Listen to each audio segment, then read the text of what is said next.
that will go out, as well as some other materials that are part of the presentation, and some other related materials to the COVID-19 crisis, as well as the deck for this presentation will be sent out as well. We will put you on our COVID-19 compliance blast going for the future, so you will receive some of the data related to this. If you do not want to receive emails from us, that is fine. Just put in the chat box that you do not want to receive emails from either of our firms. We will not email you then, and we will not put you to our compliance distribution list. And there's also an unsubscribe from both firms, so you can unsubscribe yourself if you do get an email that you do not want to have in the future. So just to get started with an insurance carrier update, and then we'll turn it over to Amanda and Mitchell, which is where most of the information you came from is located. So from what we know from an insurance carrier update, the federal government has mandated that insurance companies must provide a waiver of all cost share related to the testing of COVID-19. So at this moment, there are carriers that have been more generous with their definitions, but as far as from a federal standpoint, they're only mandated to waive copays and cost share to COVID-related testing. Since then, some carriers, notably right now, Cigna, Humana, and Anthem, which extends to Empire Blue Cross Blue Shield in New York, they have followed suit and with Cigna and Humana, and they have now agreed to waive all cost share related to treatment and testing for COVID-19. So if you test and you are positive and you need treatment following the positive testing, Empire Blue Cross Blue Shield and Humana will, as well as Cigna, will waive all of that cost share. Where can you test? I think probably many of you have seen it already on the news and many other sources, but you can test at drive-through centers that are located in various places throughout the state, urgent cares, labs, or of course your own providers, and last resort in the hospital system, all have tests, and those are becoming more available, as you know. Some of the things that the carriers are happening with the carriers, and I think it's important to note that each carrier is handling this differently right now, and it is ever evolving. We'll post as much as we can and send you updates along the way with any changes that occur. However, every carrier is handling situations differently. So one of the things that what you want to do is you want to check with your carrier, you want to check with your broker, and make sure that to find out exactly what your carrier is doing. One of the things that is becoming evident is waiver of early refill limits on prescriptions. So carriers are waiving the 30-day refill limitation on prescription drugs. Check with your company. They want to be able to make prescription drugs available to those that need it, especially those that are in quarantine situations, earlier than the 30-day limit is. That's been waived, and you can pick up your prescription drugs for the next month ahead of time. The other thing is many of the carriers have extended their home delivery service as part of their mail order program. So you'll find that a lot of the carriers will now allow you to not only do a mail order program, but through their pharmacy and PBMs, they'll be able to do home delivery of those services. Telemed is something that is becoming more and more utilized. Most carriers have some form of telemed, and they've implemented it prior to this crisis. But now what we're seeing is that many of the carriers that did not are now implementing it and trying to make available telemed services to all their clients. So some of the carriers that might have only provided telemed to their large group clients are now extending that to small group clients and making it more widely available. It's an important tool. It's becoming more of an important tool even before the COVID crisis, but now more than ever. It's a first line of defense to not having to go to a place that might be unsafe for you right now when you don't know if you have COVID-19 and you want to get tested. So please check with your carriers, your brokers. Make sure that you know if your carrier offers you telemed, and utilize that service as best as possible. It will keep you out of the urgent care. It'll keep you out of the emergency room in some cases. Special open enrollment periods are also being offered, and those special open enrollment periods are allowing clients to buy down in coverage. If their business has been affected by COVID-19, they can buy down off-cycle renewals to lower cost plans.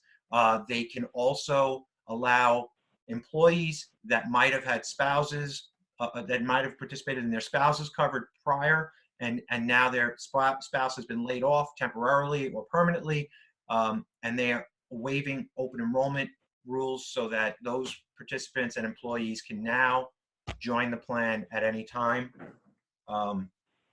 Some questions that have come up are related to what do I do if I am laying off or furloughing my employees? Can I leave them on the plan if I am paying for it still? And the answer is, in most cases, yes, but you do want to extend that communication to the carrier, let them know exactly what you're doing, and so that they can work with you on that. But we're finding that most of the carriers are being very generous with that, and also liberal in allowing that definition to be opened up. The other thing is, a lot of questions we get around grace period. Grace period for health insurance premiums. There has been no official guidance by the DFS on this, so 30-day grace periods still apply for late premium payments. Communicate this with your brokers and your carriers. We do know of carriers that are making concessions for clients that are in a furlough type situation, or they're in an area where they've been quarantined in order to shut down their business. And again, communication is the key here. Make sure that the carriers know exactly what your intentions are, and I think that you'll find that there'll be some flexibility in that regard. So we can take any questions about this later on at the end of the presentation. In the meantime, whether you're a client of ours or not, we are happy to help you with any assistance you need right now. You can contact our office. Our phone number is listed on the screen right now. We are happy to answer any of your questions. You do not have to be a client of ours. We just want to offer the assistance right now so that we can get people the help they need. So with that, I want to introduce our speakers for today. So Mitchell Borger is a member attorney at Elinoff, Grossman & Scholl. He's been practicing for over 27 years in employment law, and he's the immediate past chair of the New York Bar Corporate Council. And we also have Amanda Fugazy. She is the head of the Labor Employment Division at Elinoff, Grossman & Scholl, and she has been practicing labor and employment her entire career. In 2017 and 18, she was voted the top woman in Metro New York food service and hospitality for Total Food Services magazine. So with that, I am going to stop sharing my screen, and there's Amanda. And I'm going to turn it over to Amanda and Mitchell. And again, we'll take some questions along the way, and at the end, we'll stop and open it up for anybody that wants to ask their questions verbally. So take it away, guys. Great. Good morning, and thank you to Vanguard for putting this together. I'm going to share my screen. Let's see how this goes.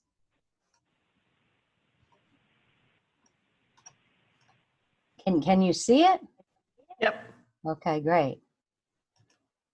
Okay, so we're going to talk about some employment concerns, and we're going to talk about the CARE Act. So a general overview on some employment concerns. We've been getting a lot of questions from employers regarding their pay obligations. Your obligation at this time is to pay people for the time they work. You are allowed to change their pay. Don't forget about the New York State wage theft forms. If you change somebody's pay, you have to issue one of those. And I know it seems like a crazy time to be worrying about paperwork, but you do not want to get back to normal and then face lawsuits and fines and other nonsense because little things weren't attended to. So you have to pay people for the time they work. That's hours for your hourly employees. For exempt employees, you are required, the FLSA says you're required to pay them for the whole week in any week in which they perform any work. So we've been getting the question, well, right before we closed, we had a manager that only worked one day. Do we have to pay that manager for the whole week? And the answer is that the FLSA says yes. However, the penalty for not doing so is simply that the person loses their exemption, meaning that they become subject to overtime and record keeping requirements, but only for that week. So the answer really is no, because the downside is minuscule given what we're facing. Do not. Amanda, Yes. Amanda, Yes. this is Mitch for the folks out there. I'm not seeing the PowerPoint on the screen. I'm seeing you. So Ed, I don't know if that's just me or for the whole group. No, Mitch, you're correct. We are not seeing it. I just sent Amanda a note in the chat box. Okay, let me try again.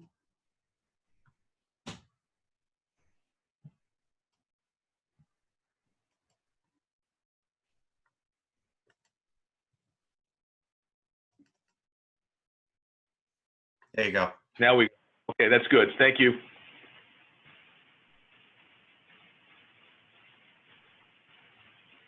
Now you can see the PowerPoint? Yes. Okay, great. Sorry about that. So I hadn't gotten too far. I was talking about pay obligations. So, so your downside in terms of exempt employees is not that great if you only pay them for the time they've worked. The other question that we're getting a lot is, we need to cut salaries. We need to cut wages. Are we allowed to do so? And the answer is absolutely yes. Be mindful for those exempt employees that if you drop them below the threshold, the weekly required pay, and it changes whether you're on Long Island or if you're in Manhattan. But if you drop them below that required threshold to be exempt, there's no sweat because you probably don't have people working over 40 hours a week. So as long as they're not working over 40 hours a week, you have people keeping track of their time, it's fine to make that adjustment. We're also getting a lot of questions regarding layoffs, furloughs, terminations. What are we supposed to be doing with our employees? What the heck does a furlough mean anyway? A furlough is an old-fashioned term that tends to mean leave without pay. It does not have a legal meaning, but that is what it is being used to convey. If you're putting your employees on leave without pay. A lot of restaurateurs or large hourly employers that have large hourly workforces have chosen instead to terminate, maybe temporarily, but to terminate their employees. And that's okay too. And what I'm finding is that it's sort of in colloquial terms these days, people are calling the terminations layoffs. So the employer can choose how they want to go about that. There was a concern for everything in this crisis has been for a hot minute, right? Because it happens and then you learn the answer and then everybody moves on. But there was a concern that you had to terminate employees because you didn't want to be obligated under certain laws. It has really shaken out that the laws that everybody was worried about being obligated, you're obligated regardless, or you're not obligated regardless of whether they're terminated or they're furloughed. So meaning if you have employees that have been quote unquote terminated, or if they're 0-hour employees, they're pretty much treated the same under the various laws. The WARN requirement has been a big source of confusion and is a real requirement. If there's not some sort of amnesty put in place, I see this as being a major class action when we get back to normal. And here's what WARN requires. WARN is a federal law. And there are many states that have their own mini warns, if you will. And what WARN requires is that you give employees, if you're facing a shutdown or a mass layoff, that you give employees a certain amount of notice with pay, and it changes by state, but it's typically 60 or 90 days, that you give them notice with pay before you shut down or have this mass layoff. The good news for employers in this regard, in this crisis, is that there is an exception for unforeseen business circumstances in almost all states and in the Federal WARN Act. What there is not an exception for, though, is failure to provide the notice. So right now, while you're in a situation where you don't have to provide the notice, meaning the time period of notice, and you don't have to pay the employees, you were required to give them actual physical document notice as soon as possible. So if you have not done so, I suggest you do that. It's an annoying paperwork requirement, but the prediction is that we're going to get back and we're going to have a lot of plaintiffs' attorneys who haven't had a lot to do, and they're going to bring WARN class action. You owe all your employees 60 days pay. So I would suggest that Oh, that's a good one, though. Regarding employee safety, you might have employees that are telling you that if they feel unsafe to come to work. OSHA has very broad standards regarding employee safety, and that you can't force an employee to come to work in an unsafe environment. It's unknown how that's going to shake out in the long term, but keep that in the back of your mind. Everybody's had their challenges with managing their remote employees. Make sure that you have your non-exempt employees punching in and out. Make sure that your exempt employees are really still exempt. Otherwise, have them start punching in and out, or keeping some sort of a timesheet. And then there's the various leave requirements, which we're going to get into in a few minutes. A few more notes on paying employees. If you send an employee home, if you have a business that's partially open, you're doing takeout and delivery services, or you're some other of a business that's allowed to be open at this time, and you send them home because business is slow for that day, you do have call-in pay requirements. They have not been suspended. So you have a minimum of 4 hours that you have to pay employees in most industries, and in the hospitality, the restaurant industry, it's 3 hours. We talked about these other points. So moving to the leave laws, New York State passed a quarantine leave law. Right now, because the federal law came into existence yesterday, this law really only has application to employers that have more than 500 employees, because there was a carve out in the law that says if you're subject to the federal leave law, the Families First Coronavirus Response Act, which we're going to talk about in a second, then you don't have to comply with these New York State leave laws. The other piece that you should know about that, even if you've had issues over the last 2 weeks with it, or if you have over 500 employees, is that it has a very, very limited application at the moment.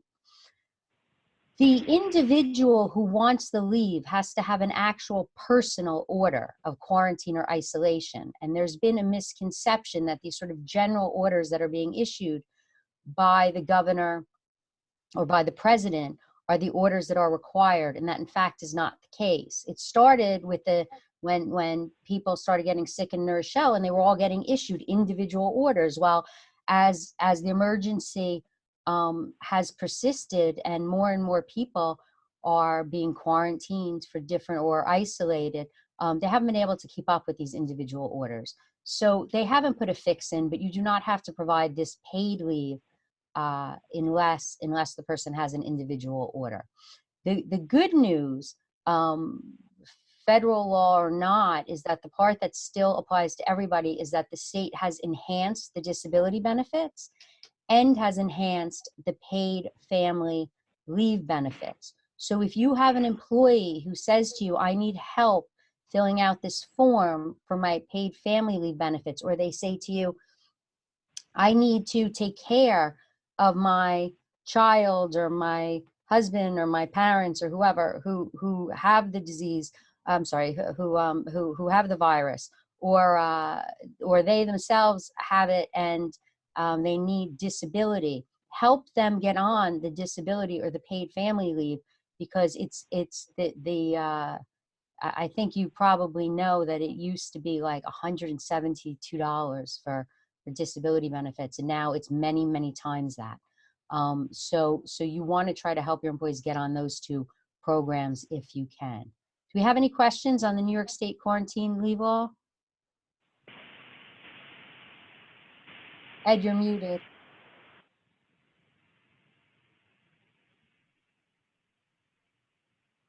Okay, I'm going to trust that Ed's muted and I'm not, so I'm going to move on. The federal government passed the Family First Coronavirus Response Act, the FFCRA. I mean, because that is really a mouthful, but it became effective yesterday. Believe it or not, there's a posting requirement. Where the heck you're supposed to post this? It's ridiculous nonsense, but they say you're actually supposed to mail it to or email it to your employees.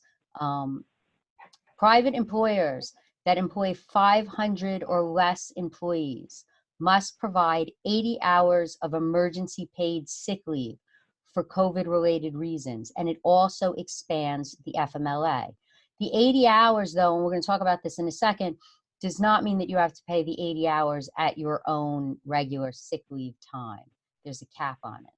You will get tax credits against your payroll tax for these payments. This applies to for-profits and not-for-profits. The tax credits are against your payroll taxes. So you will get the money back. I understand, particularly people in the restaurant, employers in the restaurant industry, I'm hearing back from them, you know, a lot of good this does us. We have to make payments now for money we're going to get back later. So I hear you, there's not a great solution to that at this moment. However, you will be getting this money back.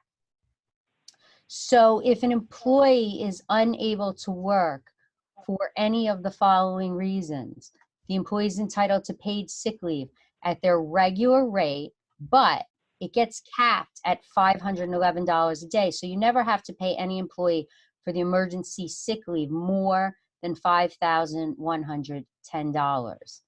So if the employee is subject to a federal, state, or local order, again, it's an order, or the employee has been advised by a healthcare provider to self-quarantine, so they get a doctor's note, or if the employee is experiencing symptoms of COVID-19 and is seeking a medical diagnosis, they can take this sick leave up to $511 a day, capped again at $5,110. You can use your regular sick time. This is a good way to pay out your regular sick time. And you will be reimbursed for that amount of your regular sick time from the federal government.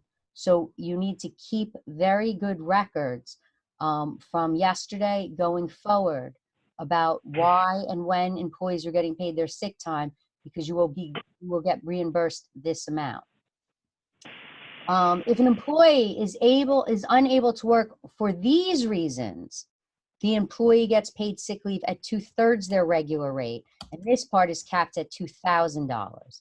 If the employee is caring for an individual who is subject to quarantine or isolation, if the employee is caring for a child because their school is closed or their child care provider can't come to your house, or if the employee is experiencing any other substantially similar conditions specified by the Secretary of Health.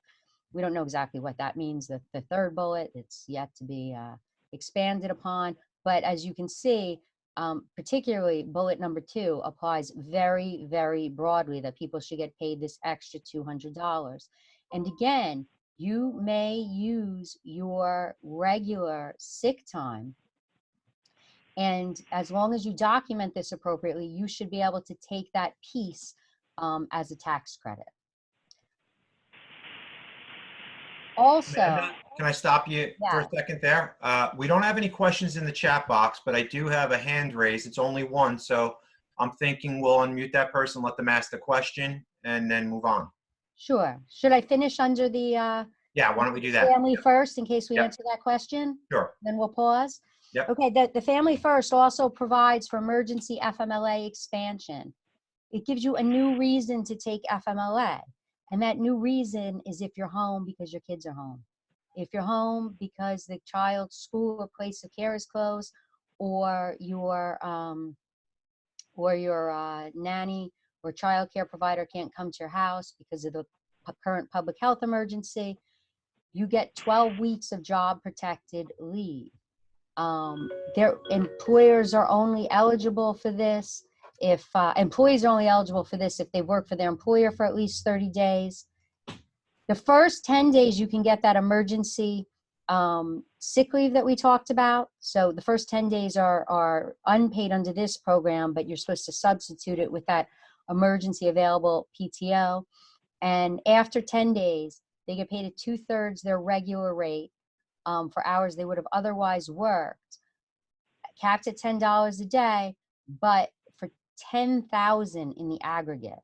So people who cannot work because their kids are home are getting an additional $12,000. Now they have to not be able to work, and you are going to get it back in tax credits, but make sure you are keeping documentation regarding this. If you are a small employer with less than 50 employees, some guidance came out yesterday. So I can't tell you I have all the answers. It was about 140 pages of guidance. And as somebody said the other day on a call, and the ink isn't even dry yet, but you can get an exemption for providing this leave for the person who can't work because their kid's home from school or you have no nanny. When doing so would raise expenses above revenue. The requesting employee's absence would pose a substantial risk to your financial operations. Or thirdly, the employer can't find enough workers to perform the work of the requesting employee. You have to still provide the emergency sick leave for the other reasons, and you must internally document this and hold on to it. I think that the Department of Labor got flooded. The initial guidance said that you had to send a request to the Department of Labor. And the Department of Labor now has started sending out things before yesterday saying, don't send us anything. Hold on to it, because I don't think that they can keep track of what they've been sent. Anybody have any questions on that Family First? Yeah, Amanda, we have a couple of questions here. So first question, do I understand you correctly that an employer can draw down on an employee's sick time when paying emergency sick leave? Does that also apply to more general PTO, combined sick and vacation? Yes. Now, it's your employee's choice, I want to point out. So if you have an employee who says, no, I want to hold my other PTO bank for another time, they can. So the reality is it's going to be more effective when you have employees that make above the threshold. So they would typically get paid above the threshold. So they know that they're going to get paid their full normal salary, if you will, for that day. And then you'll be able to take the tax credit against it. Okay. Another question. All of this strictly applies to W-2 employees, correct? Not contracted employees? Correct. Okay. Another question. One of our employees has used all the company issued sick time last week before 4/1. Does that mean that we will now have to pay him for 80 hours of additional sick pay if he qualifies? Yes. Okay. Now, again, subject to that cap. Do they only have to draw down the difference, or do they have, this is a follow-up question, do they only have to draw down the difference, or do they have to take full days of PTO? Not exactly sure I understand that question, but to So let me go back to the original question. So do I understand you correctly that an employer can draw down on an employee's sick time when paying emergency sick leave? Does that also apply to more general PTO? And then the follow-up question to that was, do they only have to draw down on the difference, or do they have to take full days of PTO? Okay, so there are, believe it or not, intermittent leave allowed under this federal law. You know, nothing is ever easy for employers. But if you want to substitute, if you want to give the person the opportunity to make more money by substituting your normal PTO, you can follow your normal PTO policies, which Okay. will relate a little to where you're located, because if you're in New York City, you have different requirements than if you're on Long Island, etc. Okay, great. So next question. What if the company is considered non-essential and is on lockdown? Do all of these rules apply? Yes, provided your employees are working from home. This law does not apply to 0-hour workers. So if you have furloughed your workers or you have terminated your workers, it does not apply to them. But if you have workers that are working from home, you're non-essential, everybody's working from home, it applies to those people. Okay. So this was one of the reasons, just to point out, to kind of tie the loop around it, why there was a scramble. It's hard to keep track of time, but it seems like it was sometime last week where people were saying, don't we have to terminate everybody? Because if we don't terminate them, we're going to get stuck with this law. And the smart money for a couple of days was yes. And then the answer changed because the Wall Street Journal came out with an article that said employment lawyers are advising their clients to terminate employees. And the next day, the Department of Labor issued guidance that said if you have 0-hour employees, whether they're furloughed or terminated or laid off or whatever term you're using, this will not apply to them. All right, we'll do two quick ones here. One, I think you can answer this one pretty quickly. After the 80 hours, do they apply for FMLA at that point? Yes, I mean, if people should really be on FMLA for the old reason or the new reason, they should apply as soon as they need to. They will not get paid under the FMLA.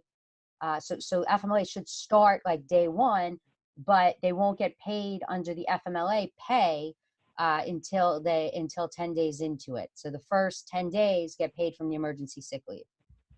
Okay.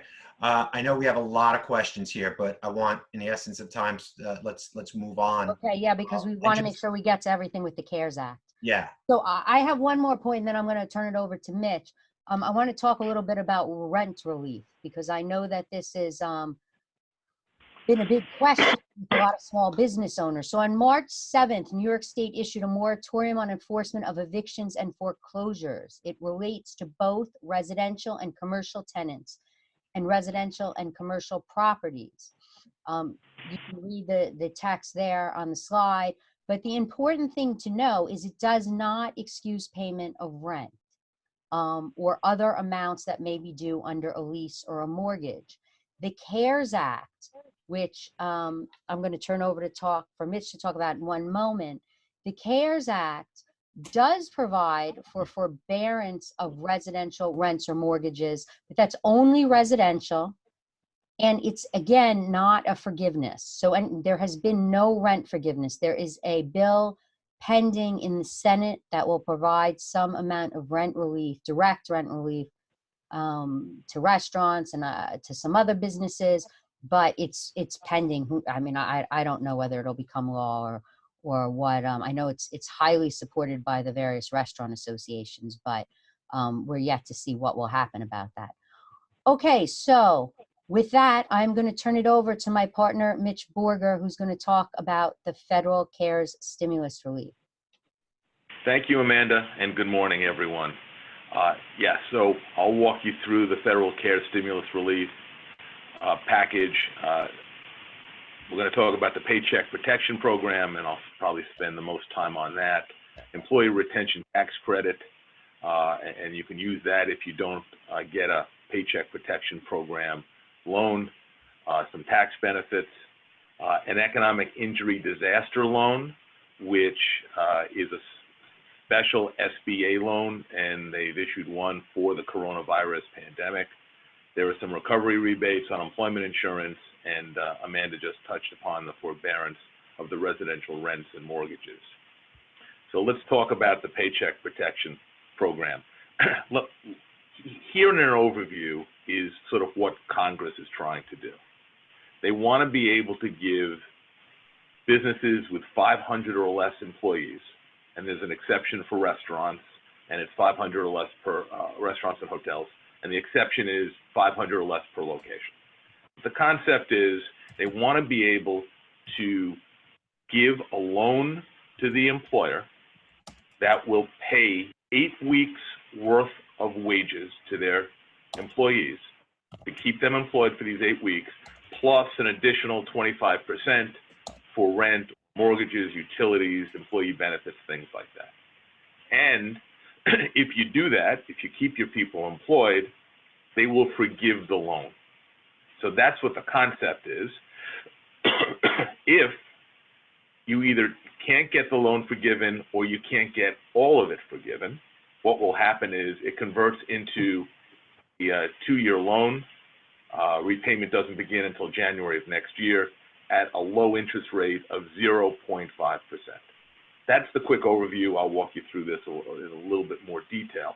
I do want to point out that idle timer expired. Ed, do you see this like I see this? Or do I just have to hit? No? Okay, I got rid of it. It was on my screen. Okay, that was interesting. Sorry, folks. So the concept is you'll basically get free payroll and free utilities for this period of time. The issue is whether you can have the full forgiveness. So what you end up doing is the loan could be up to $10 million, but for most, small or mid-sized businesses, it's not going to get that high.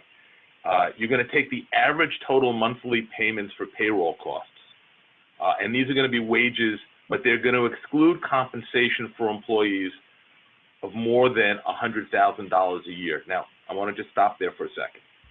If somebody makes $125,000 a year, you can use their wages up to $100,000, but not above that. So you can still include them in there, you just won't be able to include them for the full amount. And it's for the payroll costs, including salary, benefits, severance, interest on mortgage, obligations, rent, and utilities. And as I said before, the loan will not be forgiven if staff and payroll is not maintained. We can go to the next slide. So what ends up happening is when you apply for the loan, you're going to provide information for what your last 12 months of payroll has been. And what's going to happen is if you're applying for 8 weeks of that, what you do is you take the 8-week average of the average for the last year, you multiply it by 2.5%, and then you're going to have an amount of the loan that you're seeking. That's if you're seeking the full amount of the loan. And in almost every case, you should be doing that. And then what's going to happen is if the loan is given to you, you're going to do is you're going to compare the time period between the time you get the loan and June 30th of this year. And what's going to happen is if you have reduced your staff,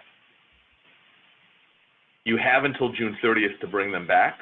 And if you bring them back fully, you're going to get credit for that. So what the loan is, this loan program is going to do is they want to make sure that the money that you're getting in the loan is going to be fully used for these same employees. Now, what happens is you're going to have to do some calculations. If you had more people employed for the 12 months prior than you did once this period started, which is February 15th, you may not be able to get the full forgiveness because you may not have the full loan amount of it. But these are smaller pieces to it. I don't want to get caught in the weeds. I want to make sure we're seeing the forest here. So if you've taken a reduction in total employee wages of more than 25%, and again, for those earning more than $100,000, it's the capped at $100,000. You have to, if you want the full forgiveness, you need to bring them back to full wages by June 30th. And again, The reduction in staffing is by comparing the full-time equivalent staff on June 30th to a reference period of February 15, 2019 through June 30th, or a period of January 1st of this year through February 29th, whichever period you use to calculate the average payroll for the original loan amount. We can go to the next slide. So the loan forgiveness will not be reduced for compensation of staffing reductions that occurred between February 15th and April 26th, so long as those reductions were reversed by the June 30th date. So remember, you have until June 30 to bring people back and fully employed. And as I mentioned, the loan amount is 2 years, fixed rate of 0.5%. So for those of you who can't get the full amount forgiven, it's still a terrific rate on a loan if you need that additional capital. We can go to the next slide.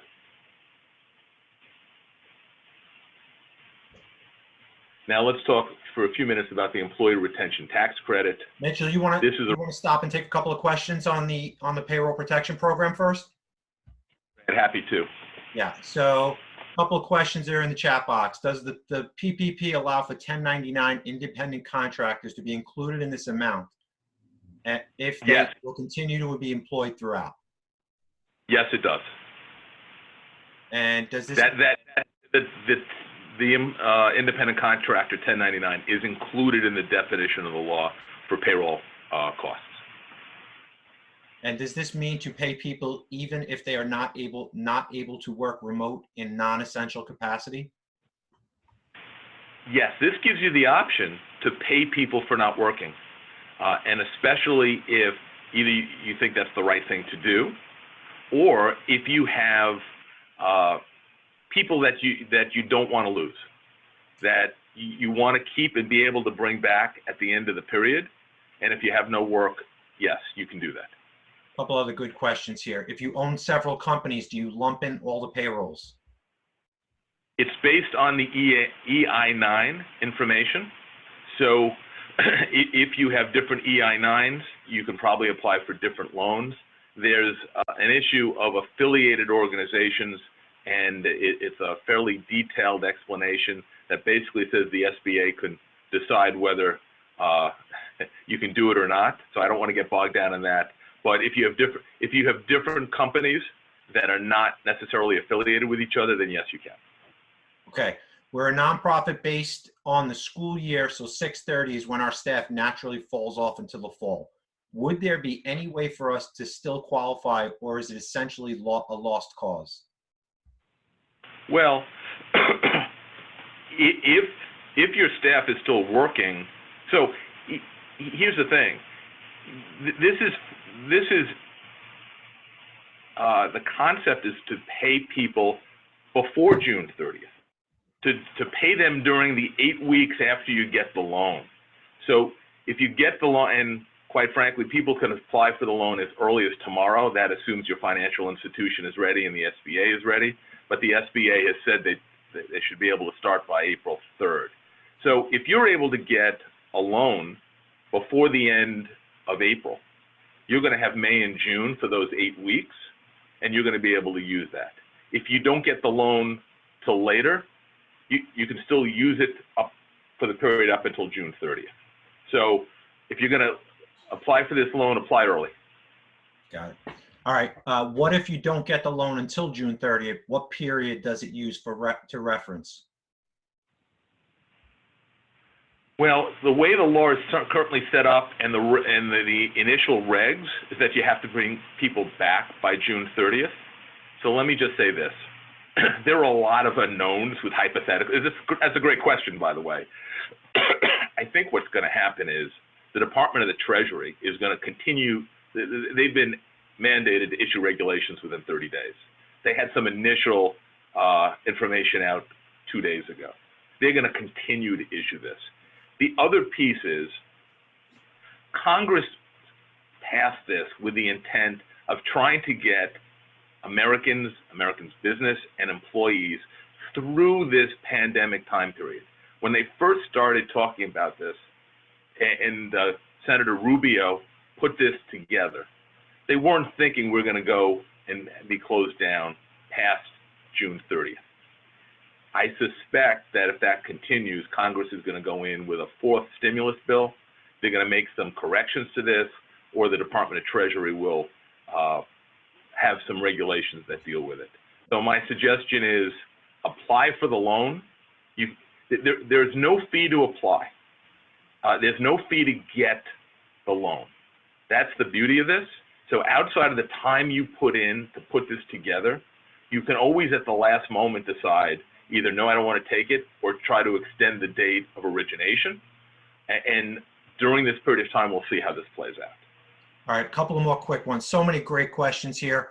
Whatever we don't get to, we'll try to make connections and answer those questions directly. And we're going to open it up to questions at the end. But just a couple, I think, that will be quick so we can move on with the presentation.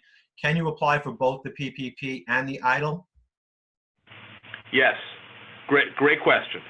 I'm going to talk about the EIDL in a moment, and that's a special SBA loan for economic injury disaster loan, and that was issued for the coronavirus before the CARES Act was passed.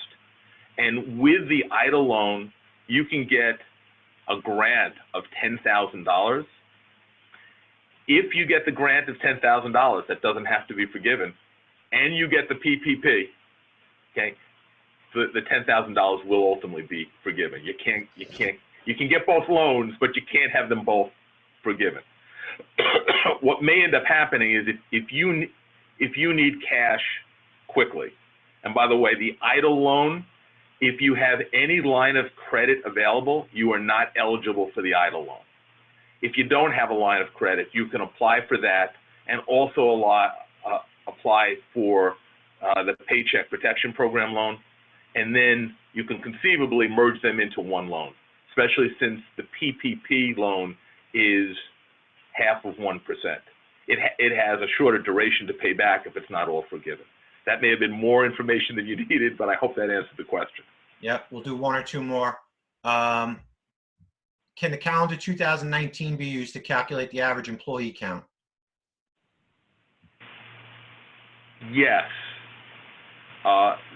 So what you're supposed to do is go back and take a look at full-time equivalent employees, and during the period, and I think Amanda's looking for it now. Thank you. You go back and compare your FTEs between February of 2019 and June 30th of 2019, or if you weren't in business then, the January 1st, 2020 to February 29th, 2020. If you weren't in business or you're a seasonal employer. No, wait, if I may, Mitch, I think it came out yesterday that you can choose the one that's better for you. The period. Oh, okay, great. Okay. And that gave me the ability to drink some water. All right. If you're forced you take the average of the FTEs for each payroll period, you average that, and that's the number you're going to use to compare for the forgiveness. Okay, two more and we'll move on. What if payroll from last year does not reflect new hires and raises given in January? Yeah, that's an issue. So I said early on that the forgiveness may not work at 100% rate for everybody, because if you ramped up after that date of payroll, okay, what's going to happen is your average payroll costs are going to be lower than bringing everybody back. But if you bring everybody back, you'll still get the loan forgiven. You may just not have enough payroll to pay everybody for the 8 weeks. Remember, there's a 25% extra kicker in there that is available for things like rent and utilities and underlying mortgage. You can conceivably use that also for your payroll. The flip side is if you had a higher number, you had more payroll and a higher number of employees last year than you did on February 15th when this period began, okay, you will end up being able to get more of a loan, but you won't be able to get it all forgiven because the calculations are going to be such that you're going to come under. Again, it's going to depend by person, by employer, but overall, that's what the concept is. Okay, last question.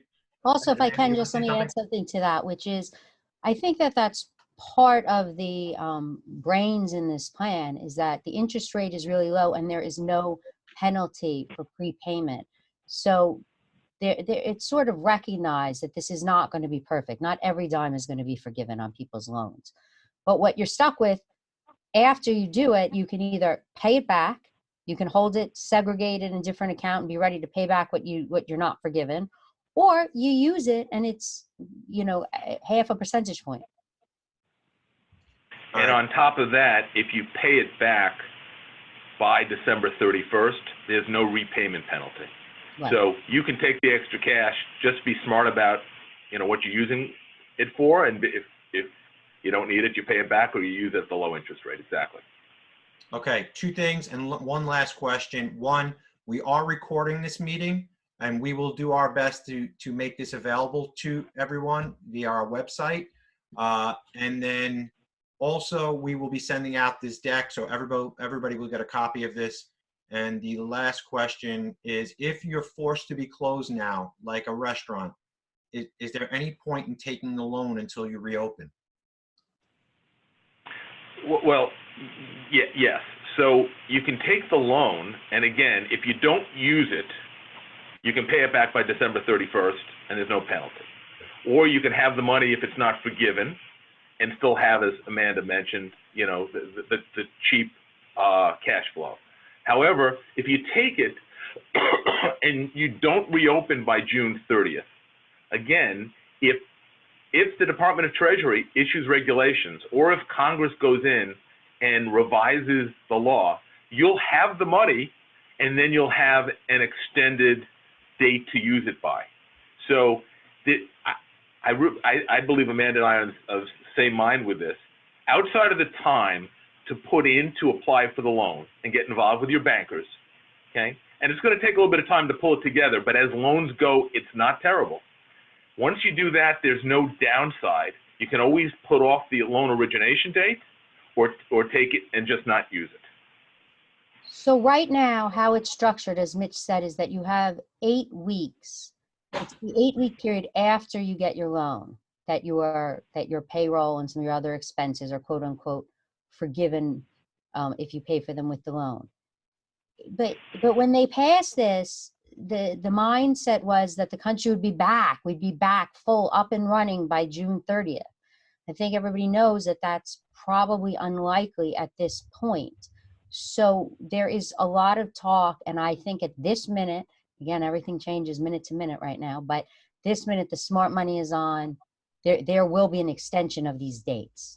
So get what you can and see what happens. Right.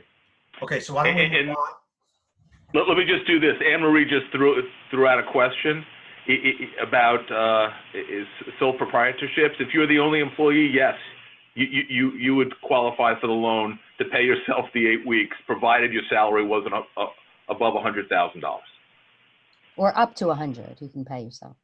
Up to 100, not beyond that. Yes.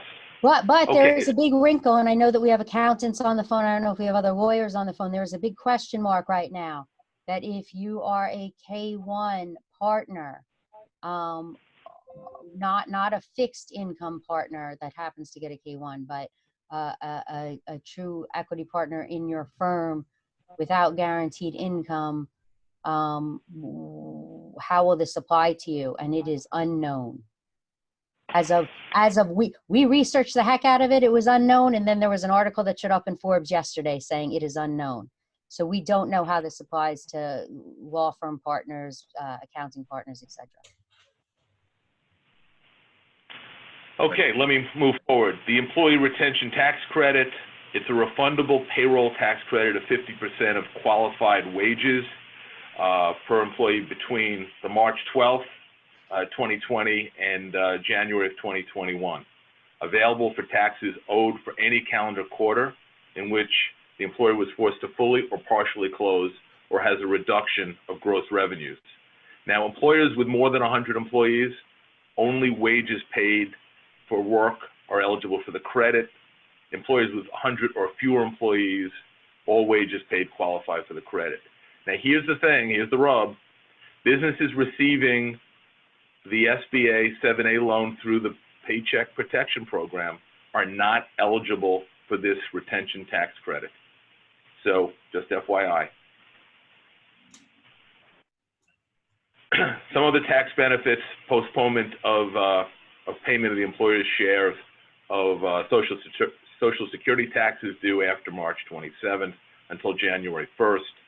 There's increases in the limit on the amount of interest expenses that businesses may deduct from 30% limitation to 50% for income for 2019 and 2020. And there's some increases for deductibility of net operating losses. So I mentioned the EIDL before. And so, again, you can apply for both. If you're going to do it, my suggestion is apply for the EIDL first and then go to the PPP. And again, the EIDL requires that you have no available credit. We can go to the next one. Recovery rebates.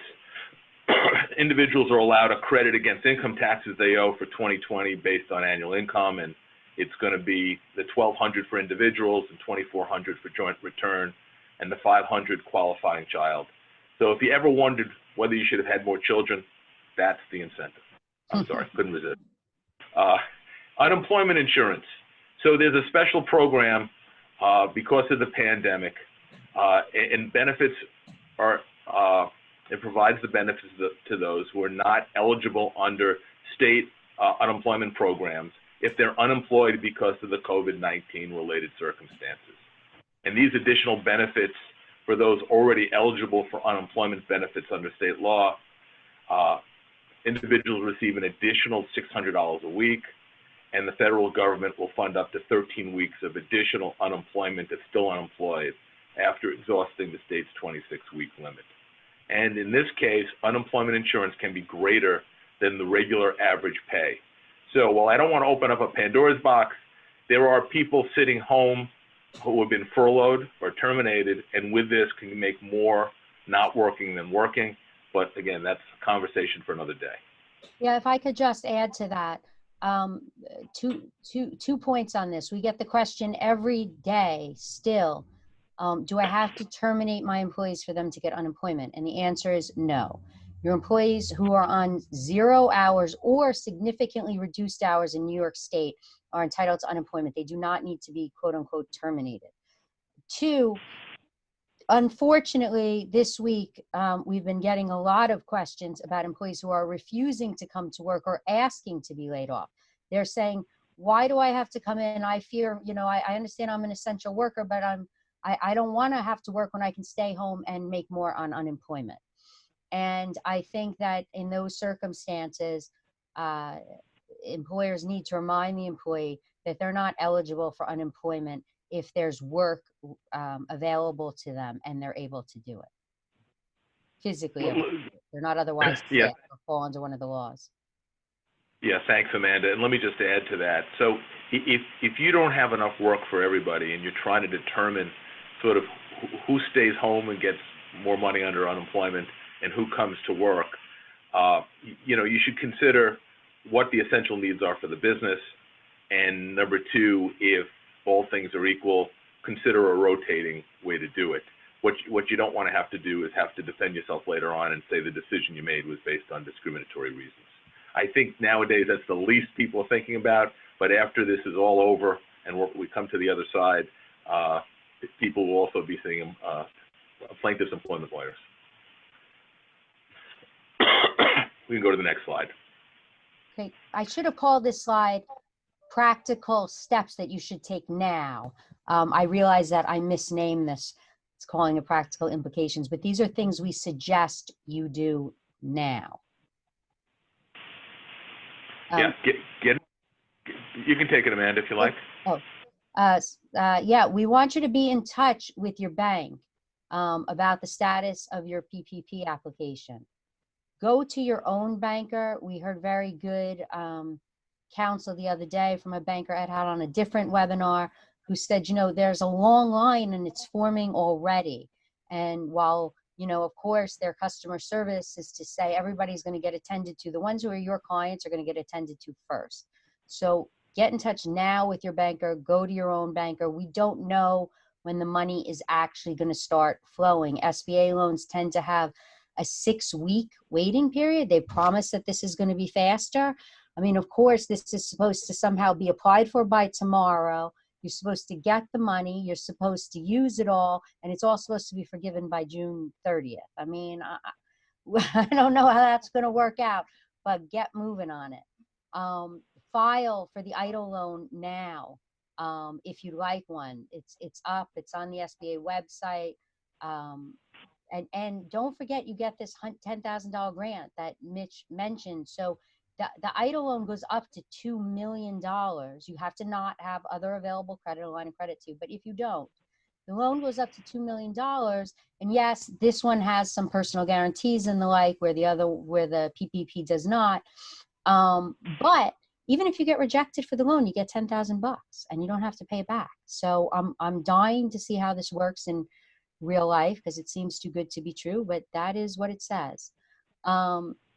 You need to work with your accountant, your financing, your bookkeeping people right now, today, to gather information needed for the PPP.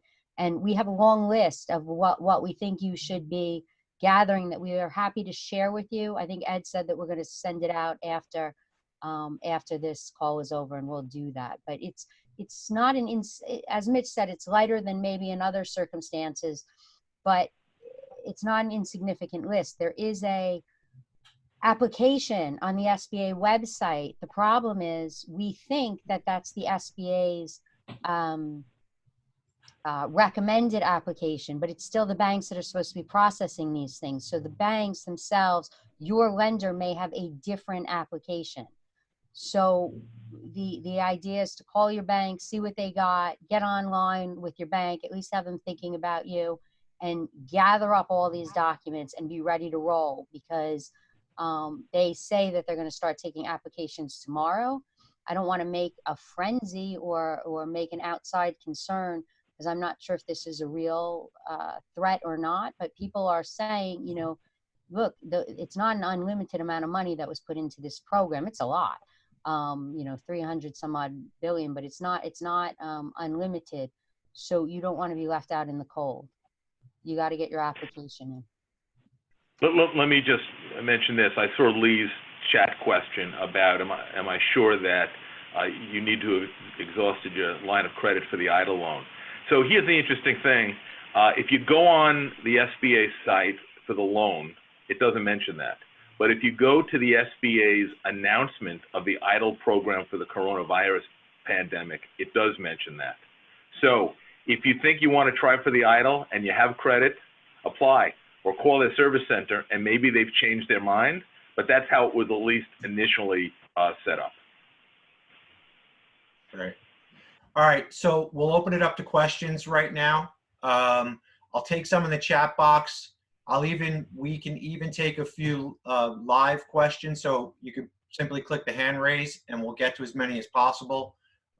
First and foremost, we are, like I mentioned before, we're going to be sending out the materials for this presentation, so don't be concerned about that. We'll get that out to you.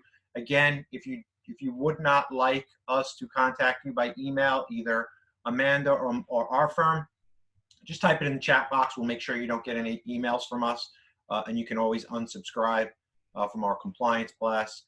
But first, there is definitely some questions, a few questions related to independent contractors.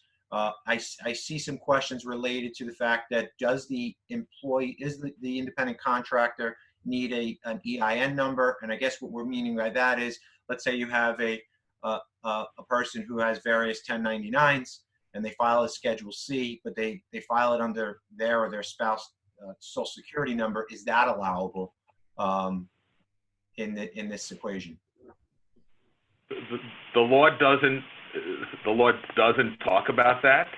I think we're going to have to wait to see how the regs are, but my suggestion would be, use it for the application, and by the time you get the loan, hopefully we'll have an answer to that. And if it's not allowed, then you either won't get the money for that piece of it, or you just know you're not going to get forgiven, and at which point you'll have to pay it back. So I think what Mitch says is right, and I have 2 points to make on that. The first one is that include everything you think you should include. So I read in an article yesterday, it said pigs get fed, hogs get slaughtered, right? So include every single thing you think you should be including in the loan to apply. Maybe some things, maybe as you're going through the process, some of it will get denied. We don't know what this process exactly is going to look like, but make your loan as big as you can. And then don't be a hog when it comes to using it. Use it for the things it's intended for, or hold on to it, and you're going to wind up being okay on that. I forget what my other point was. So Okay, we have one raised hand, and she's actually got a question in the chat box. So Phyllis Eisenberg, I'm going to unmute you so you can ask your question. Oh, Phyllis? hi. Hi, that hand I think has been up since an hour and a half ago. I think I wrote the question in the chat box, but while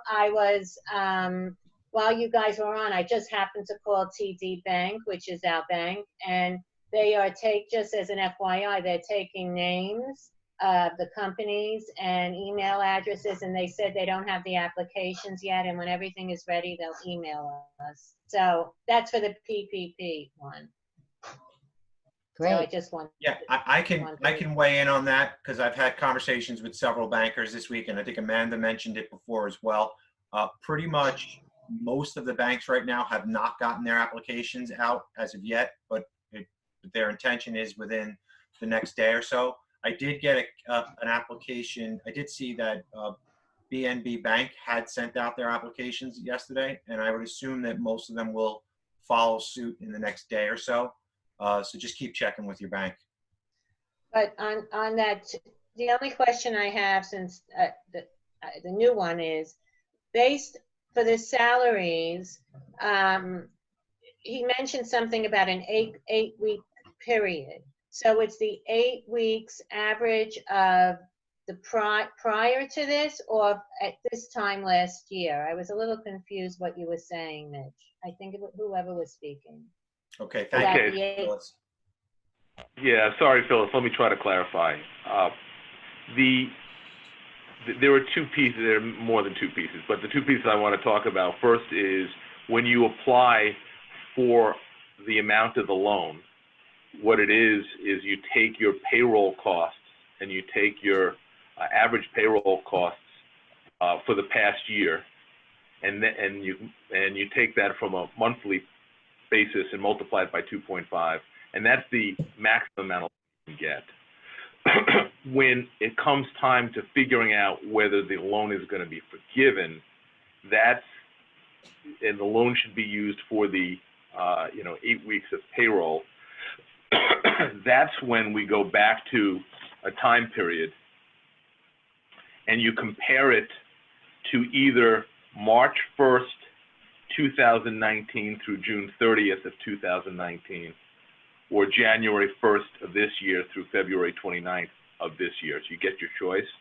And what you're doing is you're comparing the full-time equivalent employees between last year or the early period this year with your FTEs during the 8-week period that you're using the loan. However, if you had people who were reduced or furloughed or terminated, you have until June 30th to bring them back. So you won't be dinged for having a lower FTE average during that period, provided you bring them back up on June 30th. I hope that clarified it. A couple other good questions here. Somebody's asking, Peter Brand is asking, can you also show rent and utilities as well as payroll in the PPP? Yes. And so what happens is the concept is take 8 weeks. So you take your average payroll cost and you multiply it by 2.5. The 2.0 portion of that is for 8 weeks or 2 months rent. The 0.5 multiple is for things including utilities, underlying mortgage payments, rent, things like that. If I could, I think I could just clarify that for a second. I think Mitch just misspoke. He meant the two multiplied by 2 was meant to cover employee costs. And then the 0.5 is for rent, etc. So there's kind of 3 steps to this. Think about it this way. You got to get the loan. Getting the loan is 2.5 times your average monthly payroll for the last year, for the last 12 months. So you get the loan. That's step 1. Step 2 is you got to use the money. You use the money in the 8 weeks that follows you getting the loan. Step 3 is, are you forgiven for all the money that you've used? And you have to look at 3 things in step 3. Are you forgiven? Number 1, did you use it all for permissible purposes? And the permissible purposes includes your rent, as Mitch just said. It includes your interest on your mortgages. It includes interest on other debts you had prior to February. It includes utility and includes payroll, but payroll isn't just wages, it's benefits, etc. So specifically health insurance too, right, Amanda? Yeah, specifically health insurance. Health insurance actually it gets factored into your loan amount too. So we're in step 3, and we're seeing if you're going to get forgiven your loan. So the first thing is, did you use your loan for all forgivable purposes? Step number 2 is, what is your full-time, right? And they're anticipating that they're looking if they're going to forgive the loan at some date after June 30th, you're going to have a filing that you make. What was your full-time FTE at June 30th? And what was your full-time FTE at those other 2 periods? The one you pick, the one that you want, but compare it to one of those other 2 periods that Mitch has said. And then the third inquiry on whether it's going to be fully forgivable is you have to look at your actual payroll cost, let's say, and is it less than 25%? Have you reduced people's salaries by less than 25%? So they put these 2 factors into balance against each other, because on the one hand, they don't want you to bring back less people and pay them more, and on the other hand, they don't want you to bring back more people but pay them a lot less. So your 3 factors to determine forgiveness, again, just to repeat it again: 1, did you use it for permissible purposes? 2, do you have the same FTE at June 30th, 2020 as you had during 2 other prior measurement periods? Or 3, what does your payroll actually look like? Have you decreased anybody's salary or pay consistently? And depending on how that shakes out, you'll be fully forgiven or you'll be partially forgiven. But it's not like if you get any one of those wrong, you're out of the box, you got to pay the whole thing back. Amanda, do we have a few more minutes? Yes, we got a few more. All right, so let's say 5 more minutes. One thing I did want to mention is we will be sending out invites to future Zoom calls. We're going to try, as we said before, get a banker and a CPA to address some of their expertise. And we do have one scheduled on April 9th for understanding that employees are going through a very stressful time right now, as well as employers. We have a program that we'll be presenting on how to reduce stress and anxiety in the workplace. So look out for that email. From a questions perspective, the PUA checklist identifies individuals that quit job as a direct result of COVID-19 as eligible for PUA. How should we reconcile that with the idea that people are ineligible for IUPUA if there is available work?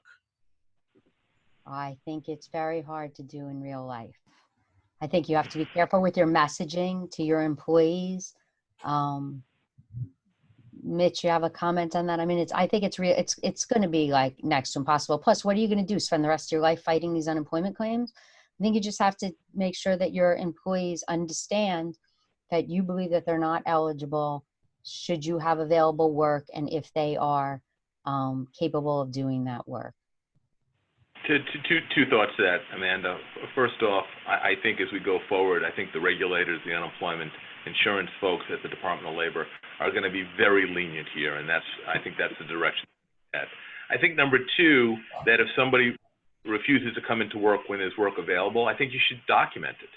So send them an email, or if they don't have email at home, send them a letter that indicates that you instructed them to come to work on a certain day and they refused and work was available.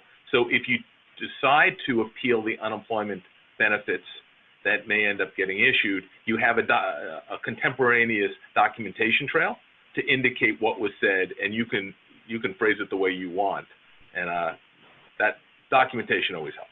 And I think on top of that, well, this documentation is not just, I mean, you know, because it's, you know, fighting unemployment could become your whole life. So it's not just for fighting unemployment.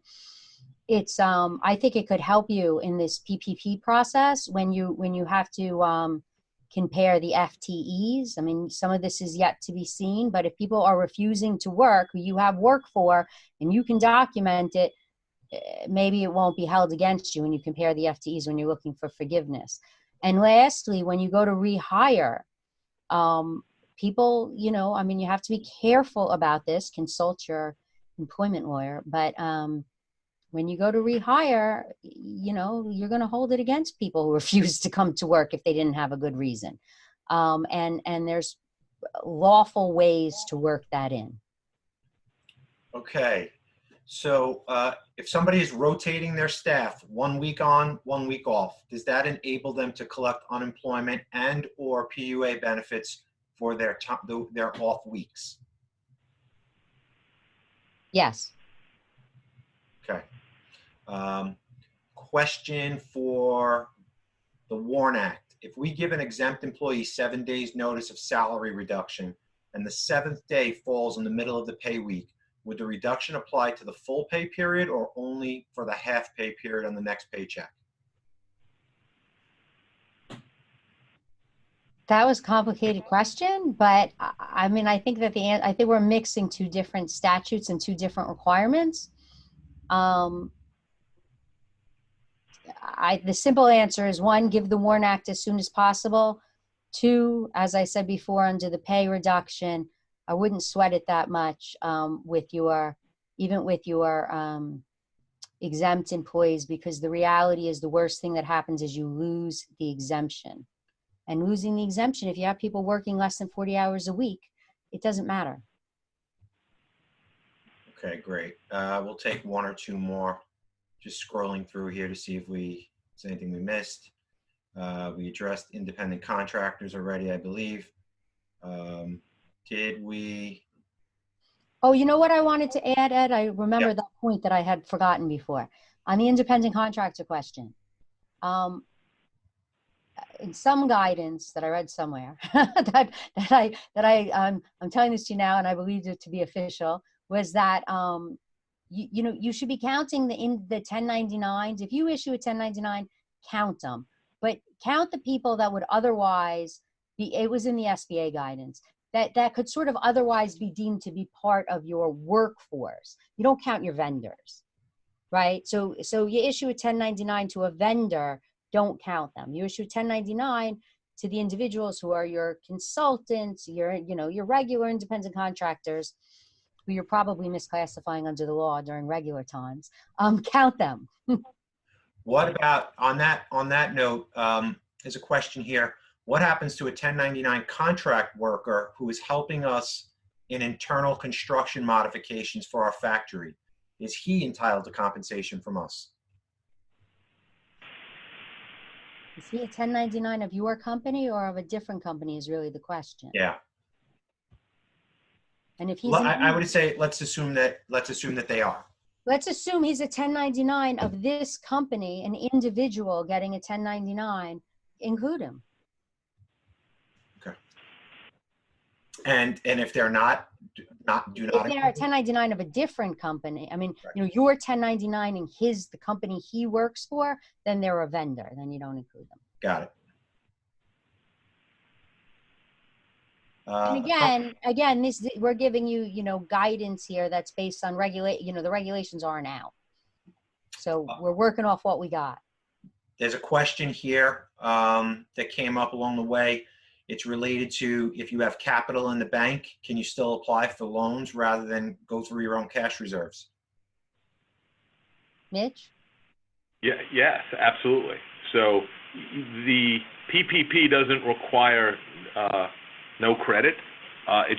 It's designed to try to get you and your employees through the 8 weeks plus, the rent and other associated expenses. As for the idle, I mentioned that before. It was in the press release, but it's not on the application. So if you think the idle is more advantageous to you and your company, then try that and see what they say. Okay, there's a question here. Somebody wants to know if the people that are on your unemployment, do they affect your PPP loan? No, only to the extent that they're not brought back to work by June 30th.